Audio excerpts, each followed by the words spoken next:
હર હર મહાદેવ મિત્રો, મારી આ યુટ્યુબ ચેનલમાં તમારા બધાનું હાર્દિક સ્વાગત છે. આજે ગામમાંથી એક કોલ આવ્યો હતો કે કોઈ ઘરની અંદર પલંગ ઉપર કોઈ સાપ જોવા મળ્યો છે.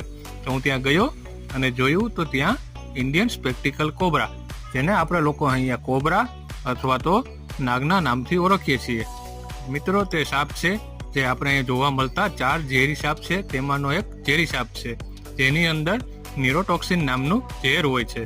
માટે મેં તે સાપને સરળતાપૂર્વક રેસ્ક્યુ કરી અને તેને આખરે જંગલ વિસ્તારમાં મુક્ત કરી દીધો. મિત્રો, આવો સાપ ક્યાંય પણ જોવા મળે તો કોઈ વાઇલ્ડ લાઈફ વર્કર છે, ફોરેસ્ટ ડિપાર્ટમેન્ટ છે અથવા તો કોઈ સ્નેક રેસ્ક્યુઅર છે, તેનો કોન્ટેક્ટ કરવો, મારવો નહીં. મિત્રો, ધન્યવાદ. મારી આ યુટ્યુબ ચેનલને લાઈક કરો, શેર કરો અને સબસ્ક્રાઈબ કરો. ખાસ વાત, કોઈ પણ સાપને મારવું એક કાનૂની અપરાધ છે, માટે કોઈ પણ સાપને મારવો નહીં.